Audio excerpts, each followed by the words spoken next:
What it do, y'all? This your boy King Eric, the media assassin, coming at y'all with another video. Subscribe, hit the like button for me, man. And after a whole week, I've been pretty much quiet because I've been pretty much busy. And I ain't even really get a chance to do a video talking about this topic here because, I'm going with a different route about this. Now, when I'm looking at people taking shots at Tupac and Biggie's legacies, you sometimes have to wonder, what is the main purpose behind this? There's a lot of things that come into the equation, because it's looking like an agenda is obviously being put in base right now.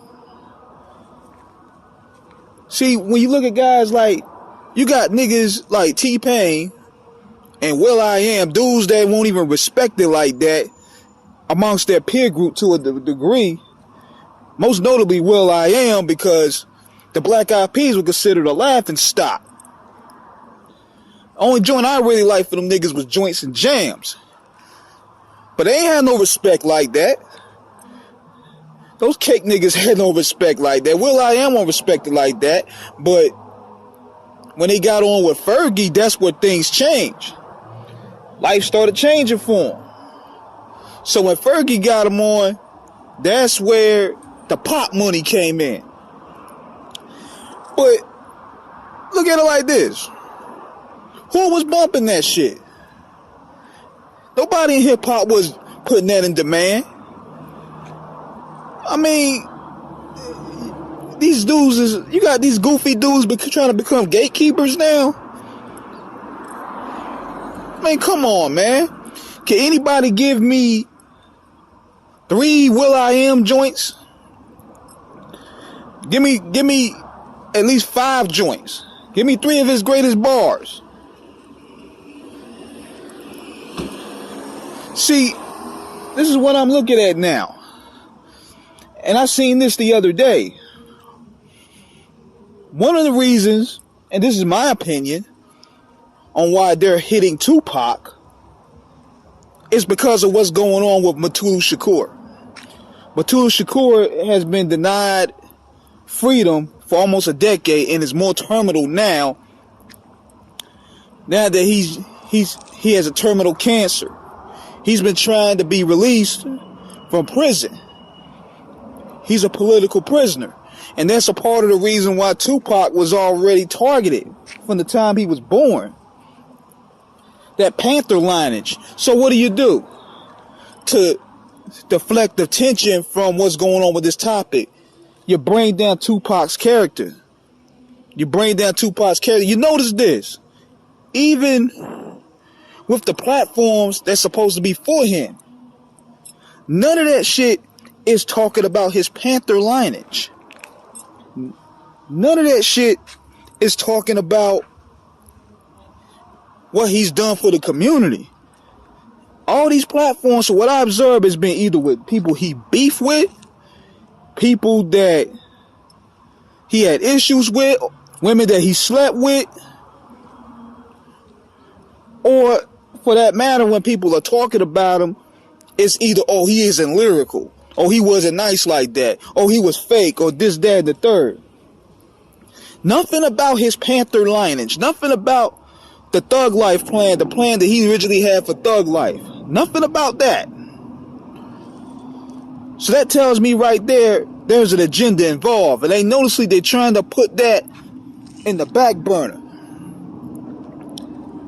Like even when I had Khan Muhammad on the show 2 years ago, where you notice that out of all the stuff they play on Tupac, they never played his speech with Khalid Muhammad. And YouTube try to get that taken down. Now you think about this. Same with Biggie. Biggie set the bar where he was also informative. But think about this. Big stood his ground on a lot of things. Big was on the Panther soundtrack, The Points. So he understood the dialogue and the science and the mathematics.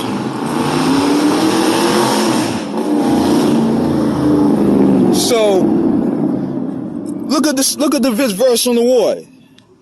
deep like the mind of Farrakhan, the motherfucking rap phenomenon. Big understood the lessons. He understood the science. So, when you take those elements away, oh, here's another thing too. You notice the shirt that Big had. He wore this a long time ago, where he had a shirt with the Ku Klux Klan on there, and it said future police officers. That's how sharp Biggie and Pac was. That even though Big wasn't as political, Big was aware. Big was aware. And I'm pretty sure he would have tapped into different shit once he left Puffy. So now all of a sudden you see this situation happening when they're trying to strip Big's credentials down. With this whole situation going on with this Mississippi rapper. Now you're trying to strip his credentials down. Now you're trying to say he isn't the MC that he once was. But Big and Pac in different ways set numerous boundaries. They set numerous boundaries, and they also stood for shit. Which one of these rappers today will wear a shirt?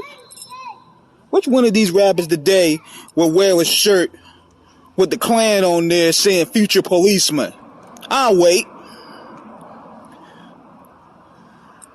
These niggas won't even, they scared to even stand next to Farrakhan, let alone mention his music. They scared to even talk about any form of brutality and racism. It's that whole play along to get along shit. None of these guys take a stance. So what they're trying to do, these platforms, they're purposely trying to boost these guys up as the new gatekeepers, the new taste makers. So you're going to eliminate the people that stood from our era, that stood as a voice. Because what got me about that dumb shit that he said when he was talking about, oh, Big and Pop music didn't move my spirit. What kind of spirit? Well, I'm like this. And Doggy Diamond said the same thing. I asked the same question. What kind of spirit do you have? Because whatever you listen to, it resonates to that weird shit you putting out. Like, come on, man. It's time for people to make a stance on this and call this ridiculous stuff out. But see, people are so eager for a hot take. So people are so eager for a moment. Some people are so eager to go viral. They just let shit ride. Like, they just let it ride, son. And that's a problem. That's a big problem. But see, what I don't like too is that then he tried to use Eazy-E use big up Eazy-E to downplay them. His whole statement was ridiculously wrong. But it looked like to me, nobody been hearing for will.i.am in almost 10 years. Black Eyed Peas ain't had nothing. So what we gonna do? We gonna use Big and Pac, get my name back out there, and look, it's working. It's working. So in the meantime, what we gotta do, man, we gotta dead all that stuff, man. Nobody is saying that you have to like these individuals. You don't have to listen to these individuals. But when you see people making public statements about not liking them or not liking their music, there's an agenda involved. And that agenda is to downplay any other contributions that they've made to influence future generations. Because Tupac music was influential to where niggas fought back. This generation here, I can't find somebody with that energy. Big's music was a portrayal of street life that a lot of cake niggas was scared to look at. The way Big painted those pictures of what young black youth went through. When you listen to Suicidal Thoughts, when you listen to one Ready to Die, when you listen to music like that, it had you believing that you going through these issues. Those spoke to the pain of the black nation. The T-Pains and the Will.I.Ams of the world don't. So that's why I don't really identify with you. Can't relate to it, homeboy. Because it forces you as a black man to really look at the root of what these brothers is going through. You can't relate to us. You can't relate to that struggle. So that's my opinion on that. And I'm going to probably do more on it on the live tonight. So this is King Eric signing out. Holla.